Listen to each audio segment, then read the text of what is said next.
Hello everybody, and welcome to the weekly SPvP update. This week, we got some news. Oh my gosh. I haven't played Guild Wars 2 at all this week. No, not at all.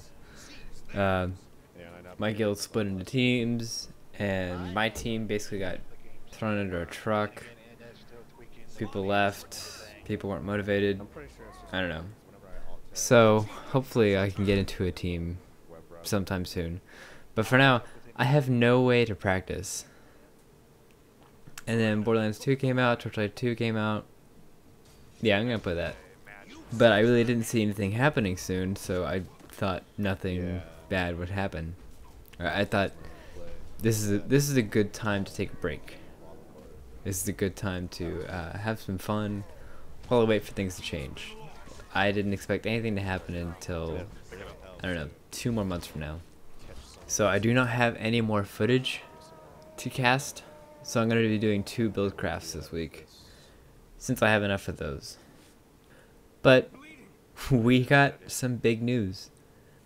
We got a forum post this week from Colin Johansson, game director at ArenaNet, who told us, get ready, SPvP is finally coming.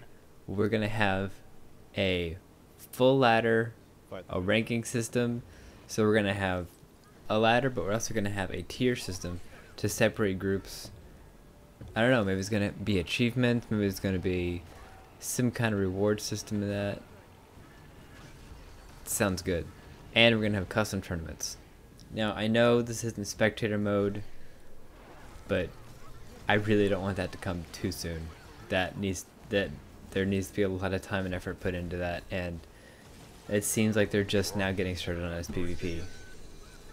So I don't expect that anytime soon, but I'm really excited about the server browser.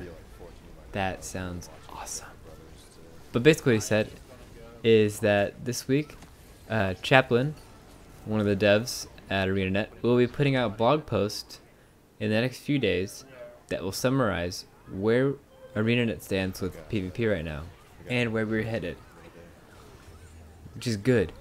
They put a big post about the next couple of updates, and I really think they're trying to finish PvE bugs and finally get started on PvP, which means SPvP and World v World at the same time, which is good because World v World needs a lot of attention too. They need to fix problems with server queues, server balancing, a lot of the bugs that happen in there, because right now that is the most competitive side of Guild Wars 2. Now they say we're also trying to make sure we've given enough time for the base strategies to develop, or for any skills that are out of balance to be identified. I think we found them. I think when you have 4 pages full of necromancer bugs that you need to fix, I think you need to get started on them right now. I want to play my Necro class again. And in their blog post they said esports, which is a good sign, because in the beginning they said if you want esports we will do it. I'm glad we were able to get this message across. As loud as some of us are, the community for esports really isn't that big in Guild Wars 2. Like, we have our subreddit. Do you know how many people that has? 700. That's not exactly a large majority for a game that's already sold 2 million copies. So I think what their plan is to make it more esportish first and then work on building the community, because obviously we're not getting behind it strongly enough. I mean, it's not like League of Legends where if you join the game you are part of the esport. I mean, there is a difference between playing SPvP pugs and playing tournaments. I know a lot of you do it, but a lot of you aren't on the competitive side yet, to where you're actually practicing and working on different team combinations and trying to see what's the best, and really trying to pinpoint a few good tactics that win almost every time. Because right now, they're definitely out there. A lot of competitive teams they can just go on skill alone. But for most of you that are pub stomping almost all the time, you have found your niche. You have found your ideal team combination to where you can take on those pugs that are building glass cannons or 5 guardians, and just, it's good.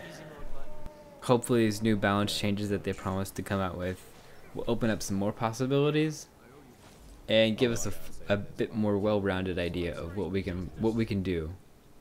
Also, there was an auto combat system that was developed by a fellow player, and it wasn't really much of a third-party program. It was just kind of a simple instruction to help you fight a little bit better, and it really wasn't going to help in PvP at all. But Internet came out finally and said, no, you cannot use any third-party program whatsoever. So there will be no way to have any type of advantage at all when you're playing this game. So look at it whichever way you want. This just might mean that people are wanting some things to be fixed in the combat that really need attention. And I hope they work on that, because SPvP could always use some bug fixes. And the better they make the combat, the easier it will be for people to advance their skill. But either way, I'm looking forward to what happens. Alright, that's my video for today. If you guys like the video, feel free to click the like and subscribe buttons below, and I'll see you next time.